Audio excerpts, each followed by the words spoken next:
Hey, what is going on, everyone? It's me, Mr. Mario, and welcome back to another episode of Mario's Minute. For those who do not know, this here is my second podcast. My main one, Mod Chat, is where I come on, and it's a little more structured, and I talk to you all about doing sometimes a little bit of show and tell, but really just kind of covering what I find to be new, cool, interesting, fascinating, whatever it might be in the world of video game modding and video game console modding in general.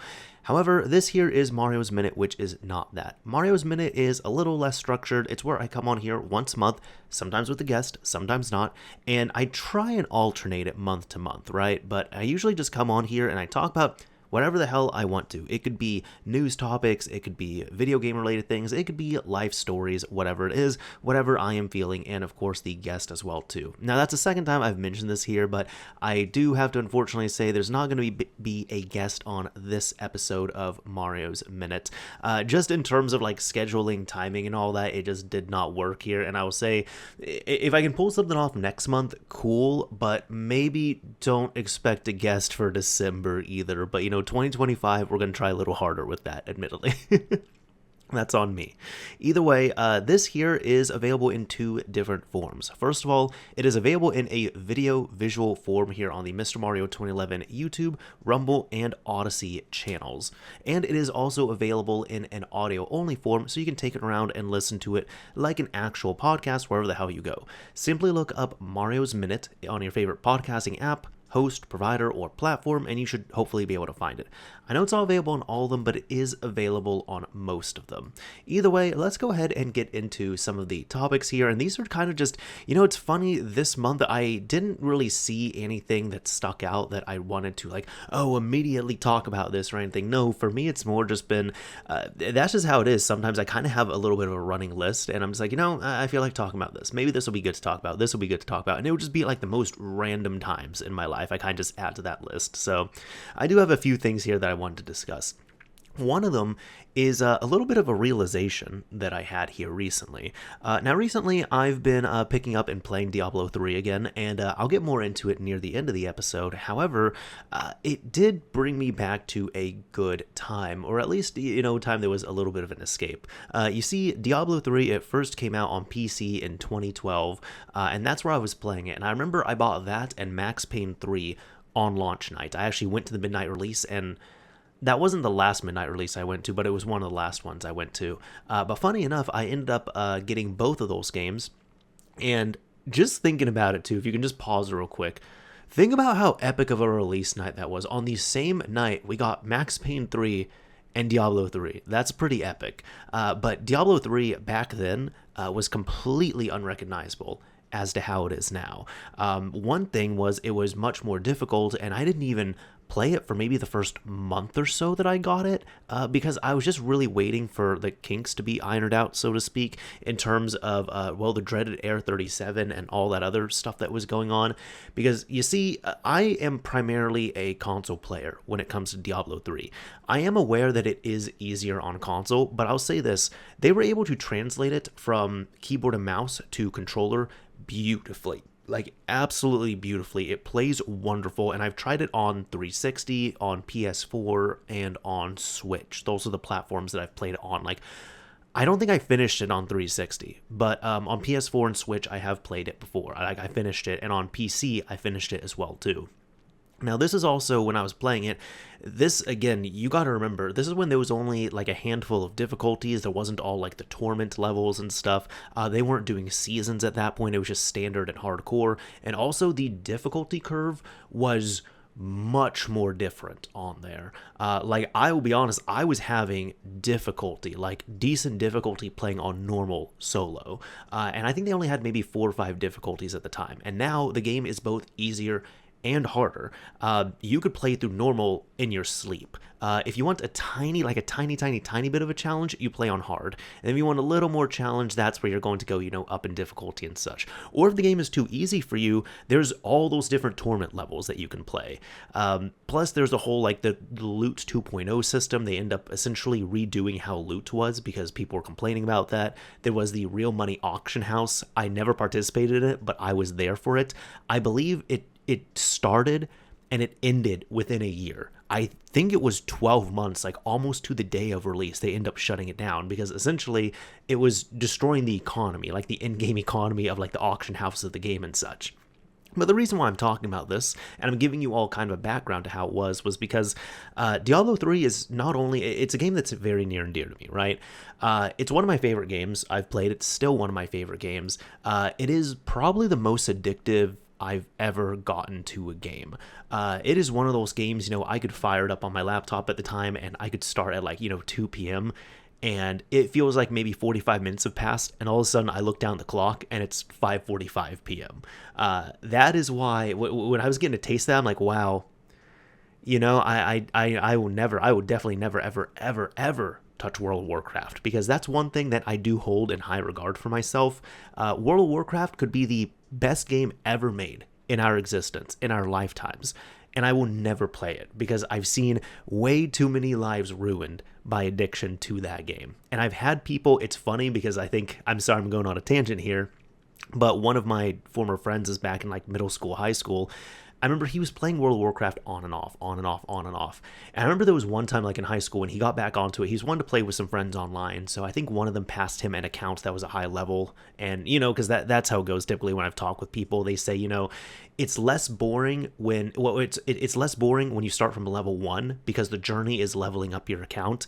And then when you get to a high level, that's kind of when you have to start challenging yourself and making your own decisions on there, so to speak. If I'm completely wrong on this, keep in mind that I've never played World of Warcraft and it's been years and years since I've heard this. But the thing with my friend was, the ironic bit about it was that he was on the phone with me and he was trying to convince me. He pushed me for years.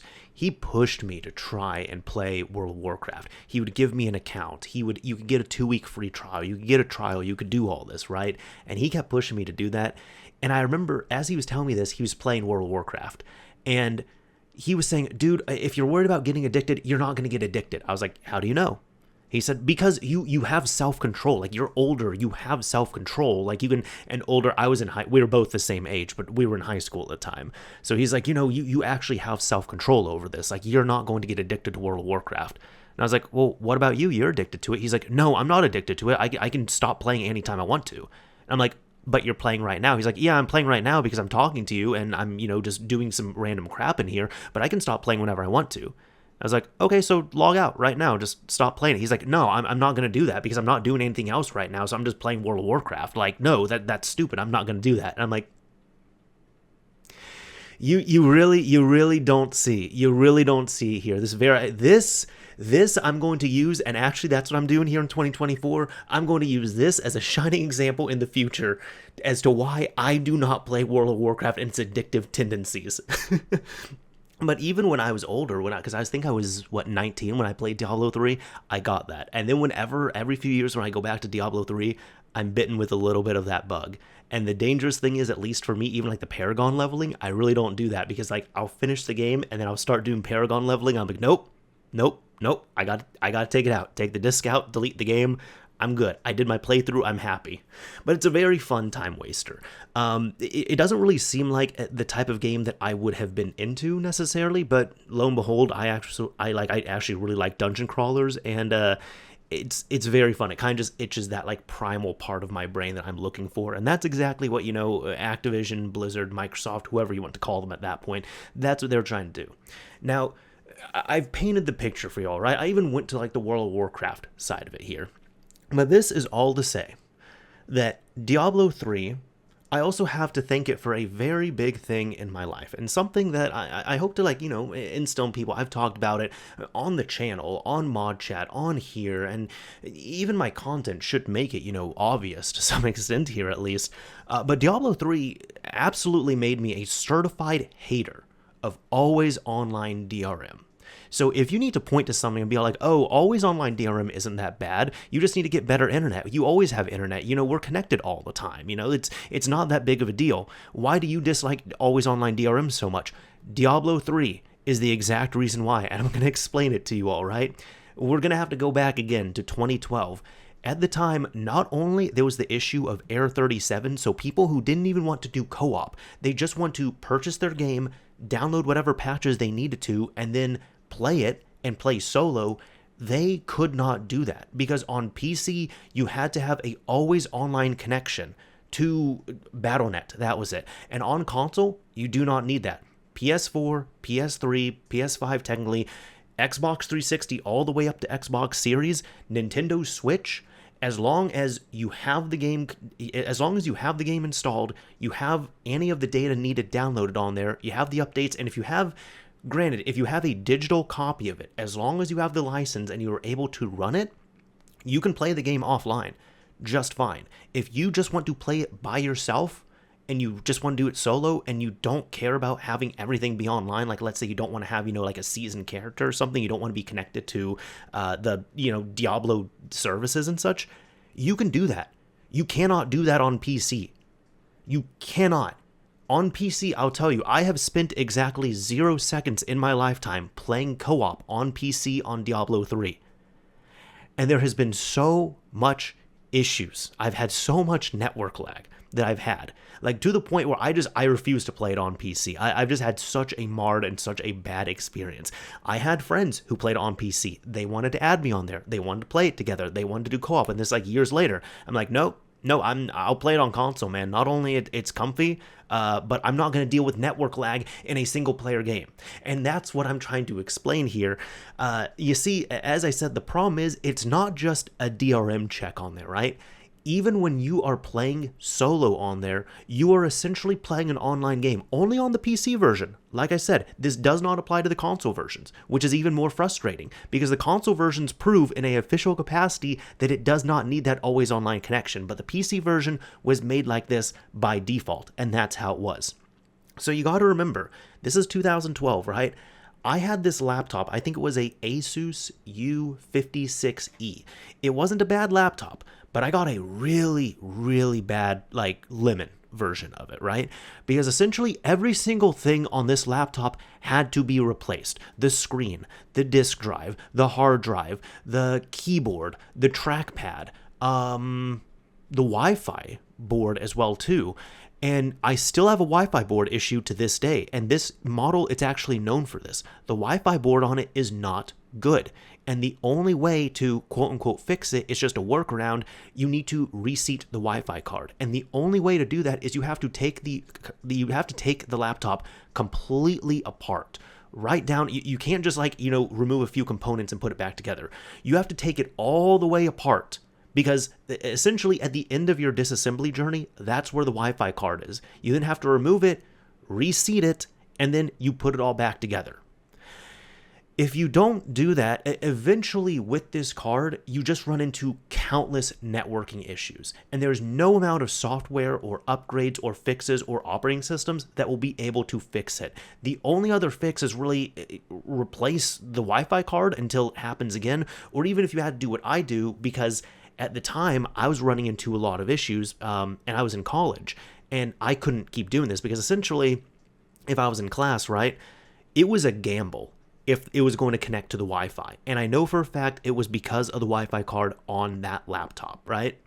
It was a gamble. I would turn it on, and it might connect to Wi-Fi. If it does, great.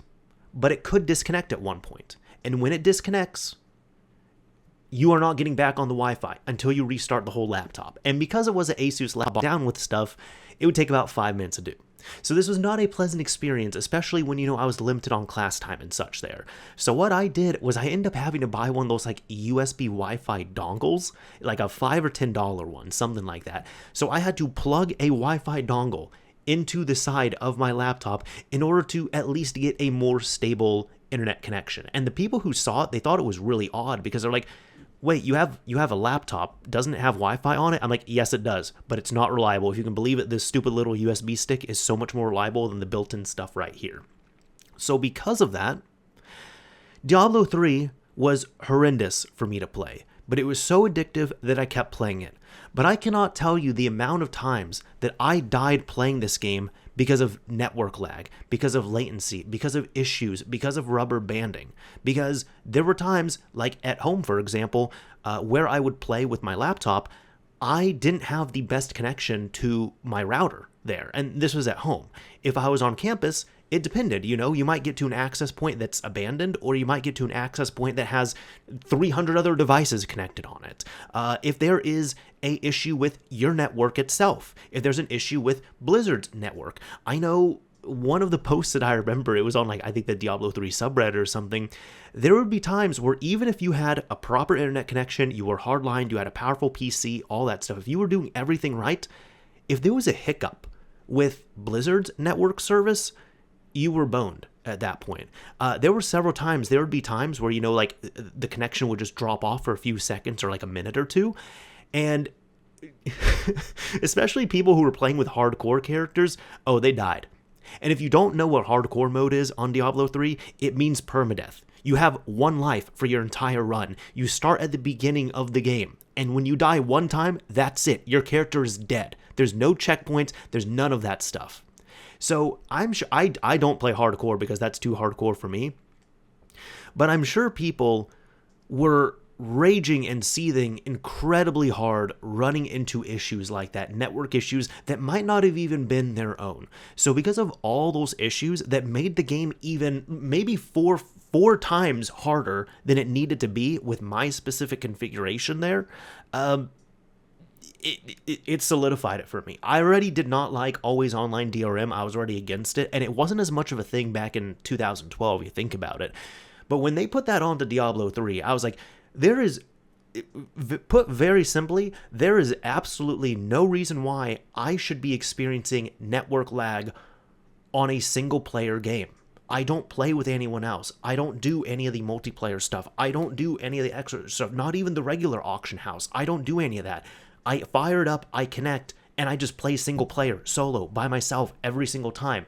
There's absolutely positively no way I should be having network lag issues that are making the game harder for me and killing my character because of this here.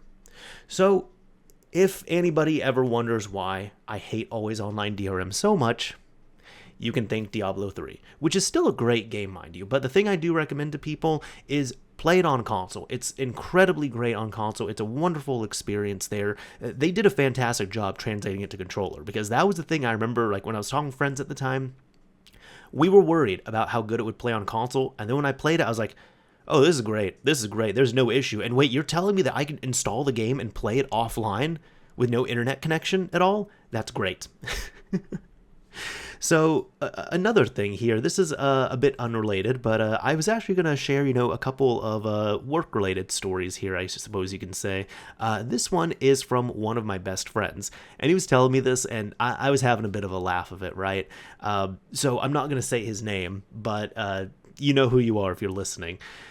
So essentially, he's been working for a place for several years now, and depending on what corporate environment you might be in, you might have different dependencies and different issues and different restrictions on the desktops and laptops that you have at this corporate job, which is understandable.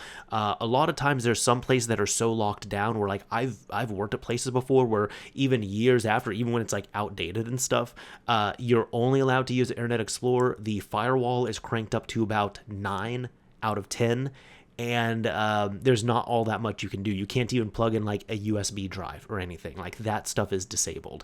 So there's places that are like that, and I've worked at other places where every single person gets admin access on their computers. So it depends on where you go, right? But my friend was telling me that he's been annoyed with the place he's been at because he just wants to do something basic, right? He said that he likes to have a clean desktop. And he has to have his computer up and running all the time because, there's software updates that get deployed out to all the work machines overnight and such, or on the weekends, or both. And every single time there's updates that pushed, he gets a bunch of shortcuts that are pushed onto his desktop. And he wants to delete them. He doesn't need a Firefox shortcut. He uses Firefox, but he just prefers to have a clean desktop, right? And it used to not be bad. He used to have admin access. He used to have all these other things. And I have seen this as well, too. There's been many places I've seen where if you're a developer, you can request this elevated access, but he's not a developer, I'm not a developer, so that's not going to be that way. However, he ended up saying that the computer systems there used to be more open, right? Which can be good and bad. But then there was one person, there's always one person, There was one person who ended up complaining about it. They ended up talking to IT and they said, hey, you know how we all have like pretty open access to our computers? That's kind of dangerous, isn't it? That might be a bad idea. Like for all of us to have admin access, that doesn't really sound like a great idea. And IT said, you know what? You're absolutely right. That is a valid concern. And they started putting things into effect that made those changes. And shortly after they had that conversation, and keep in mind, everything was fine for years, right? But this one guy talked to IT about it. Not even like his own experience. It was just kind of a hypothetical concern he had, which is a concern, mind you. But IT went from pretty much having everything open to locking everything down. To the point, mind you, that when they issue out their updates and those shortcuts show up on the desktop, you cannot delete shortcuts. If you want those shortcuts deleted, you have to put in a ticket to IT and request that IT ends up deleting them off of your workstation. So because of that, my friend hasn't been too happy about it for a while. But what makes it even worse? What makes it even worse is that he knows the person who did it. It's not that it's just a coworker. It's that it's his brother-in-law. So he has to see this guy. He has to be related to this guy by marriage, mind you, but he has to be related to this guy. This guy's in the family. And it's funny because he told me that he will never let it go. It's been there for years. They still work at the same place together, but it's been like that for years. And anytime they have a family lunch or a family dinner or a get-together of some kind, if him and his brother-in-law are at the same table, he brings up the shortcut issue every single time. And I asked him, what does his wife think about it? And he's like, oh no, my wife also thinks it's BS. Like she is 100% on my side with that. So she does not care that I bring it up every single time. So I've never been at a place that it's been locked down like that to that extent. But it can happen. It can most certainly happen. Now, I do have one other, I guess you can say, work-related story on here. And this is, I don't know why I thought of this randomly. I think it was because like I passed by a Lego store or something. But this is actually one of my own stories here. And I don't really have much of an ending to this one, but it was one of the places that I previously worked at where I was working in an office. It was in a corporate setting and such. And we were kind of allowed to have our own attitude, our own swagger there, so to speak. So really, as long as it was safe for work and stuff, you could decorate your desk. You could do what you wanted to. Like, there'd be people, like, between work and stuff, they would be doing things like, at one point I had gotten people onto... back when Nintendo was selling the 2DS XL for $100, I linked that deal to a friend of mine there, and then some other people were interested, and then I started linking other people to it. So then people started buying these $100 like 2DS XLs, and then I told them about modding them, so then they started to mod them. Some people even modded them for the first time. Like, there was one guy next to me, he actually couldn't mod his for about a day. He stopped in the process because he said, yeah, no, I need to get a micro SD card. I need to get a micro SD card reader as well. I never did anything with micro SD cards before. But all of them were capable, and there was like 3 or 4 people who ended up going from nothing to having 2DSs that were modded with custom firmware, and then between work they would be doing things like trading Pokemon with each other and such. So it was fun. I always loved the attitude there that the team and I had. However, even on this team, there was like certain like different sects of the team and such, and there was kind of a side team under that, I guess you can say, where I didn't interact with them as much, but I would walk by them here and there. And there was one gentleman there where he loved Legos. Like, he loved Legos. Like, he loved Legos, right? That is an understatement there. I believe he worked like second or third shift. So, overnight and all that, he would come into the office. He had plenty of time to himself there.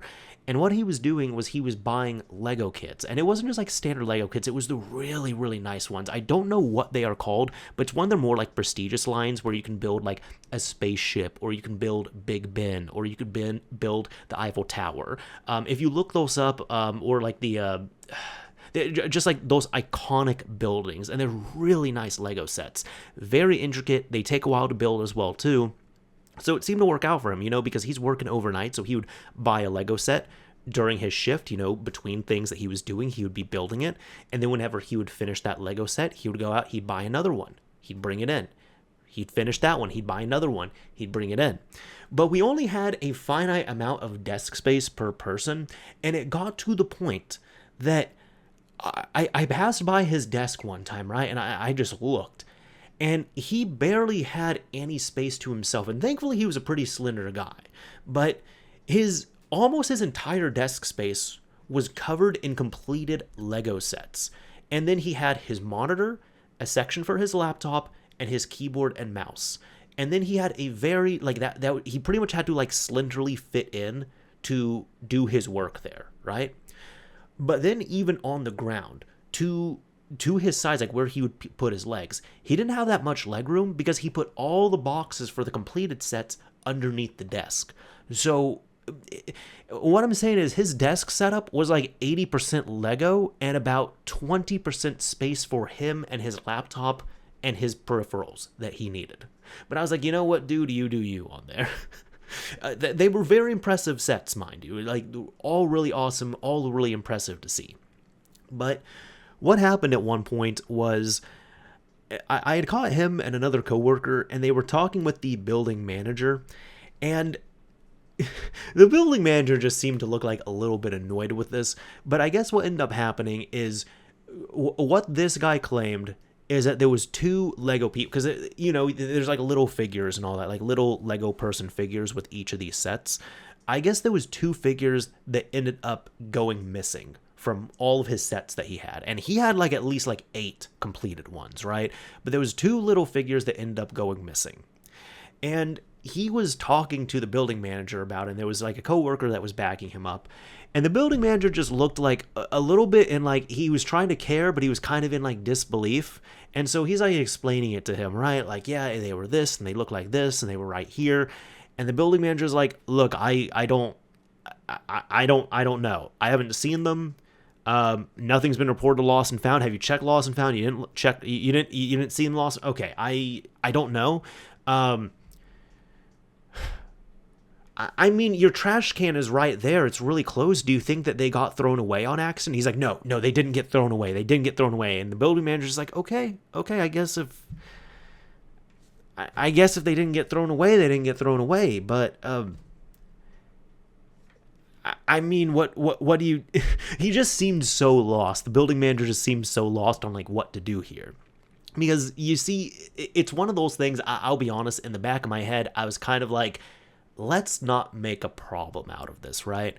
Because he wasn't the only person bringing personal belongings from home to work. I did the same thing as well, too. When I was in school, I would do that. I'd bring a portable game system, a handheld, back in the day, in elementary school, I was bringing my portable CD player with me and stuff.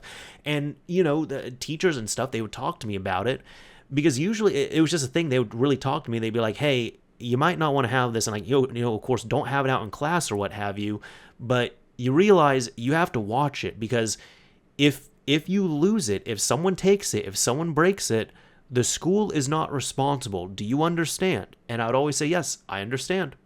And there was one or two times, even there were a few times I misplaced it or I lost it or something, and thankfully there was plenty of good Samaritans out there, because I would go to the lost and found. Well, I would go to the office specifically and ask about it. They'd be like, oh yeah, we just got that in today, or we just got that yesterday. Can you give us some details about it? And then I would tell them, they say, okay, yep, that's yours. Go ahead. But what they're saying there, which is completely understandable within their right, is if you bring in a personal belonging and it gets broken, or it gets swiped, or it goes missing somehow, and it's not in the lost and found, and nobody reports it, and you don't find it anywhere else, the building, the school, the company, they're not responsible for your personal belonging. And I think that's fine. I'm not going to fight against that at all. But the reason why I was kind of saying, in my head, hey, let's not make a deal about this, is because this is the type of thing, we had some creativity there, right? We had some freedoms there. And this is the type of example of something that gets those things taken away. Because it never happened, thankfully, at least with this place I was working at, but I could easily foresee it happening where if somebody, if their two Lego guys end up going missing, it could be a big enough deal where the building manager, like managers or in general, they just crack down and they say, you know what, everybody, we're going to have a clean desk policy now.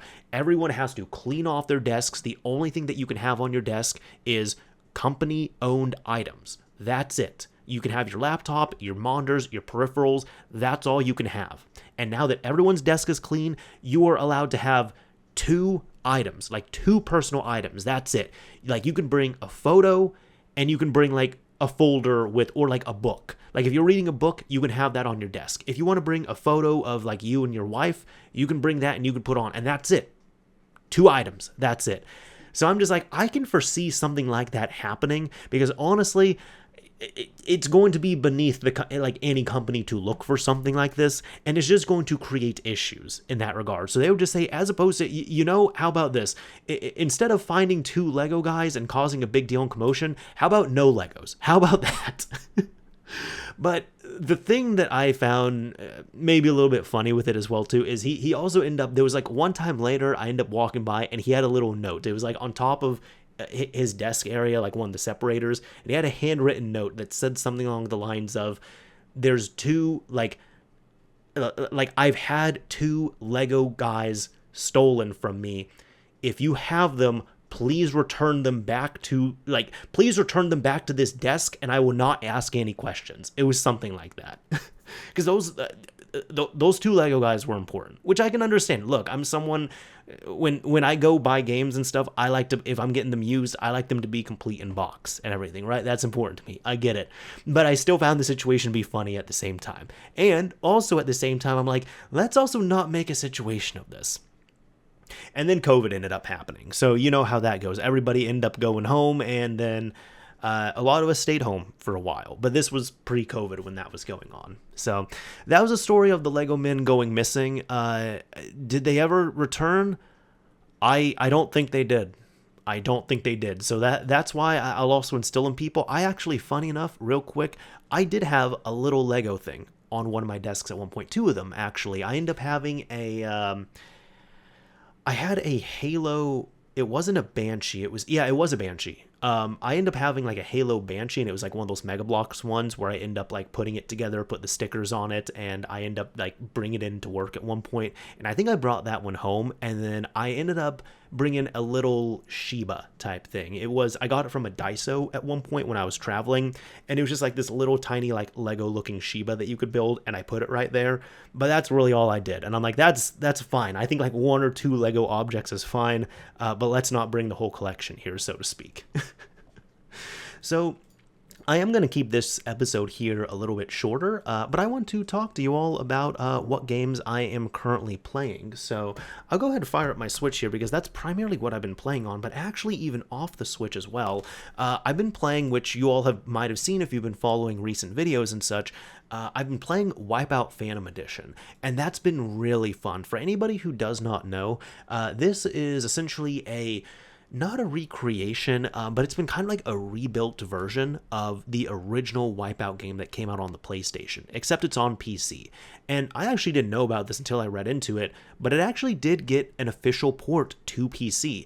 However, Wipeout Phantom Edition ends up, you go to like the GitHub repository, you download the release, you extract it, and it has like a precompiled executable along with a bunch of files in there. And then you have to bring in your own data files. So you need to have the Wipeout disk in which you copy and paste the files from like the data files themselves. And if you've worked with, ports and such, like for the Vita or the Switch, you know what I'm talking about, but you have to get the data files, provide them, and then you can bring in your own music. So you could rip the soundtrack itself, or you could even bring in your own customized music and add it in there. Or you can do both. Nothing's stopping you from doing that, of course. However, it's been really fun to play. It's easy to set up, it's smooth, it looks beautiful, it plays great, and I did a couple of videos on it. I did one on the PC, like setting it up on Windows, but then I've also been playing it on the Steam Deck, and man, I'll tell you, it's so good. There's been a lot of quality of life enhancements, there's been a lot of tweaks, and apparently it is a better port, and it does a better job than the official release that came out. Plus, the compatibility is great for a modern release. I'm sure if you tried to play like the original one on like Windows 11, for example, you're going to run into a lot of issues, and it probably wouldn't even launch. Actually, you'd probably have to run it through like through, you'd probably have to run it on like an older version of Windows, like through a VM or something like that, is what I'm trying to say. So Wipeout Phantom Edition has been really great. That's been, taking up some of my energy there. In regards to the Switch, which is mainly what I've been playing on, I finally, I finally had a little bit of downtime, so I've been able to delve into this, because last year was so busy for me that even when there was new games that were coming out, I just didn't really have the energy to absorb something new. Like I tell people, like there was like Resident Evil 4, I played 30 minutes of it. Tears of the Kingdom, I played 30 minutes of it. I did end up buying that this year, funny enough, and I'm actually letting someone borrow it. One of my girlfriend's friends, her son was interested in it because he's played Tears of the Kingdom, but he's played Breath of the Wild, but he hasn't played Tears of the Kingdom. And then he was shocked that I just let him borrow it. I was like, oh yeah, here you go. And he's like, oh dude, are you sure? I was like, yeah, dude, you've been wanting to play it for a while. You don't have it. I don't really have the time right now to get into a 100-hour RPG, and I don't really have the desire to do that. So no, like don't worry, just like your mom's cool with my girlfriend, just go ahead, borrow it, play it, like I'll get it back from you. I'm not worried about it, but like you're going to enjoy it so much more than me just having it sit on my shelf over here. So even that one's out on loan right now. But I'm saying this because I end up finally really delving into Coffee Talk, where I was able to play it for longer than 5 minutes. Because this was the game that I looked forward to the point where last year I actually ended up replaying the first one in order to gear up for it. Then Coffee Talk 2 came out, and I played 5 minutes of it. That was it. I didn't even finish the first day on there. So that's been fun. I've been going back. I've been like actually playing that now for the first time. I'm really enjoying it on there. I've been talking about, Super Mario Party Jamboree, so I've been playing that with one of my best friends whenever we have our game nights. I'm still playing Ring Fit Adventure as well. I actually just finished my 9th playthrough of it, or my 3rd playthrough, depending on, how you're counting on that. And I'll explain that real quick, right? Because when you finish the game, when you completely clear it one time, when you go back to replay it, it's actually easier. Not only you have a leveled up character, but there's a lot of boss fights that you don't have to do, which is pretty nice. So there's 3 worlds essentially. Like when you first do it, there's, I think, worlds 1 through 23. That's one playthrough. Then there's a harder difficulty. That's worlds 24 to 46. I want to say.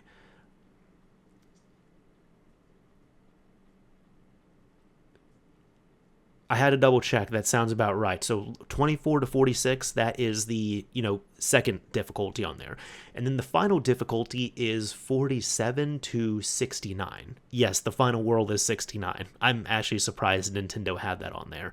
But that is the 3rd playthrough, because every single time you play through it, it's like playing the game on like easy, or I guess a medium, hard, expert difficulty in a way, right? Every single time you are beating the game, because it is still the same paths, except they're going to be more difficult as you get into the higher difficulties.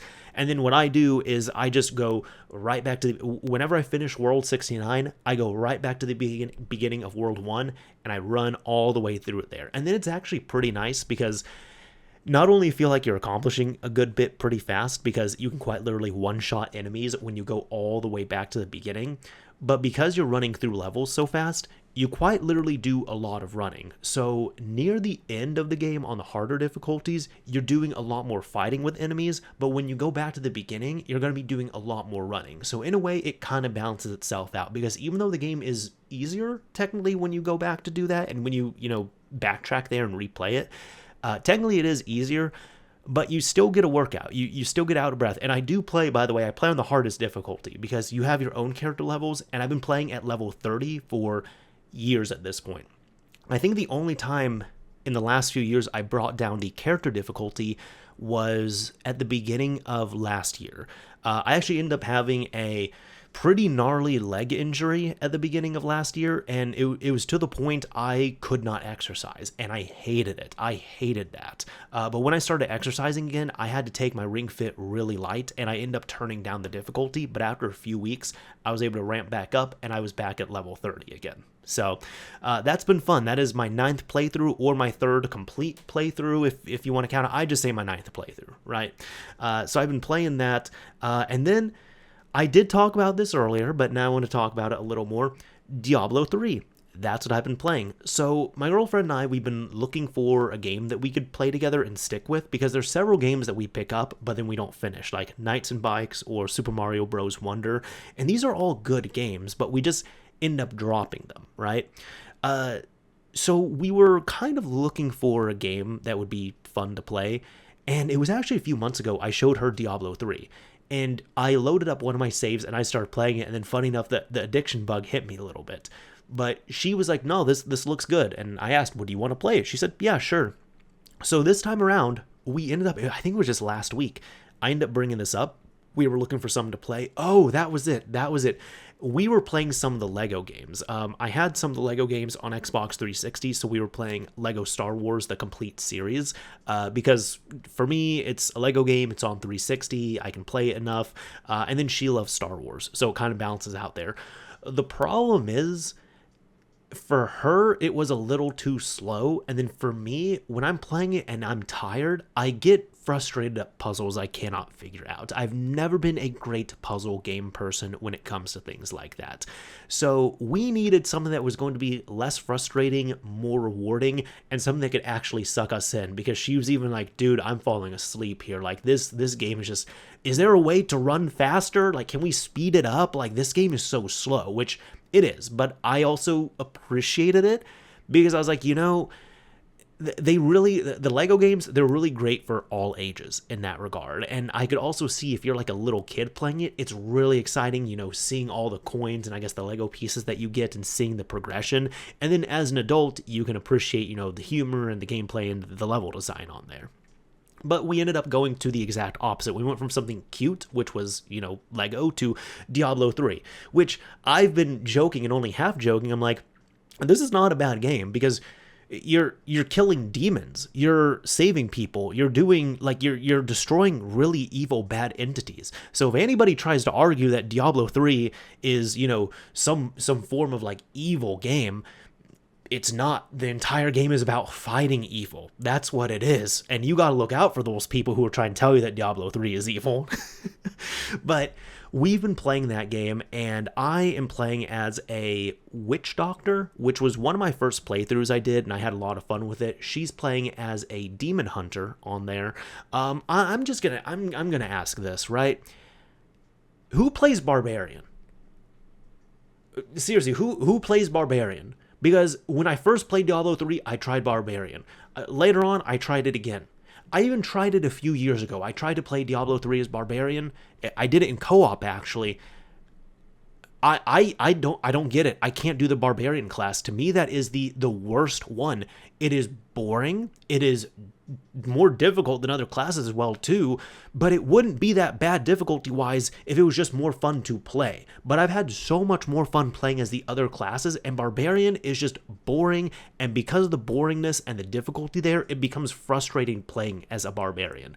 So I don't know. I guess that just proves I'm not a Barbarian at my heart. But yeah, I don't know who plays the Barbarian class. I don't know where the enjoyment is. Maybe someone in the comments who's a big Diablo 3 person who has played the Barbarian class, maybe it's your favorite. Maybe you can explain it to me. I'm not trying to rip on this class, right? But I'm just saying, for over 10 years now, I have tried the Barbarian class in Diablo 3, and I don't get it. I just don't get it. Witch Doctor has been really fun, though. So we've been playing through that, and she got instantly hooked. It was funny because the first night she really enjoyed it, and the second night, let's say I'll make up some times, right? Let's say we started playing at like 8 o'clock, and then at one point, like I looked down at the clock, I was like, oh, it's 8:50, and she just like dropped the controller. She's like, what? I said, yeah, it's almost been an hour. She's like, dude, that's dangerous. This is really dangerous. This is dangerous. That felt like 20 minutes. And I'm like, I know. Welcome to Diablo 3. That's exactly how it feels. But it's gotten to the point now, even I think after 2 nights of playing it, now she's looking forward to it. So like that's kind of been, if we can, it's not every night, but on many nights we try and get together and we try to play at least like an hour of Diablo 3 together. And she'll even ask me, I think it was like the 3rd night that we were playing it. Like it was during the day. She's like, hey, do you want to play Diablo 3 later? I'm like, absolutely. I would love to play Diablo 3 with you later on. So that's been fun. She's enjoyed the bit of story that's there as well too. And the funny thing is, because the story takes a back seat for me on Diablo 3, so every time I play through it, it's kind of like me going through and experiencing the story for the first time. But I will say this. It sounds a little mushy, right? I will say this. I told her this, and I'm going to tell you all, it's been the most fun I've had playing Diablo 3. I've done it in co-op before, I've done it solo, and I was actually not looking forward to the beginning because Act 1, I've played through it so often that it bores me to tears, so I'm just playing through Act 1 just to get to Act 2, and then that's when the game starts to open up more. But I did tell her, I was like, no, honestly, this is like the most fun I've had. I think there was one day... it was actually the first night, that was it.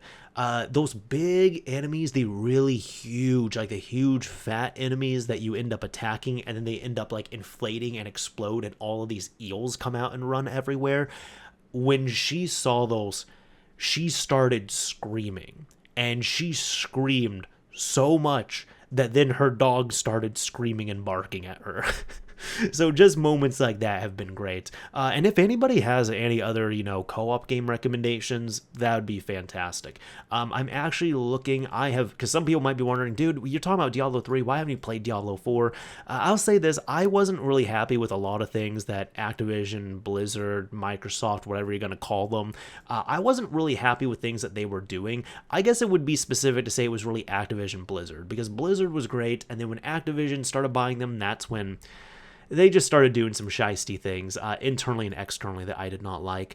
I can't even remember what it was, but I know when Diablo 4 came out, there was a lot of things that were in the game that people did not like. And there was a lot of people who were big Diablo fans who decided not to buy it. And then they end up issuing some updates and changed or added a few things. And people got even more mad. And it was around that time I said, you know what? I'm just going to tune out Diablo 4. I'm good on 3. I'm good. I don't know where it's at.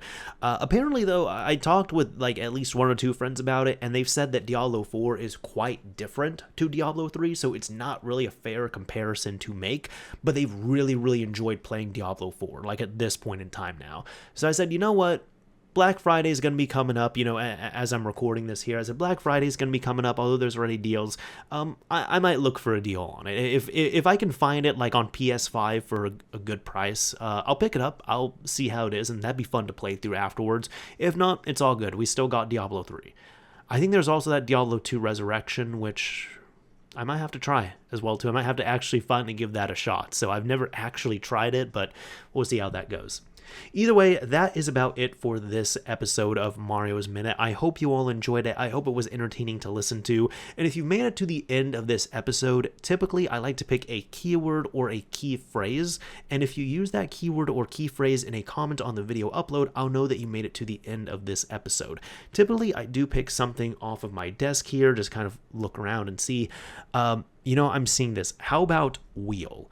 Have you ever had to replace a wheel? Do you have specific sizes of wheels that you really appreciate? Do you have like a sound wheel like I do here for my speakers? You can just kind of rock it up and down. Actually, if in your car, you got a stereo and all that, do you prefer to have buttons for your volume control, or do you prefer to have a volume wheel on that? Let me know. If you use the word wheel in your comment on the video upload, I'll know that you made it to the end of this episode. Either way, that is about it for the end of this episode of Mario's Minute. Again, I hope you all enjoyed it. I hope you all had some fun listening to it. And if you all are celebrating Thanksgiving, happy Thanksgiving to you all. Anyways, this is Mr. Mario, signing off. Thank you all for listening and watching, everyone. Until next month.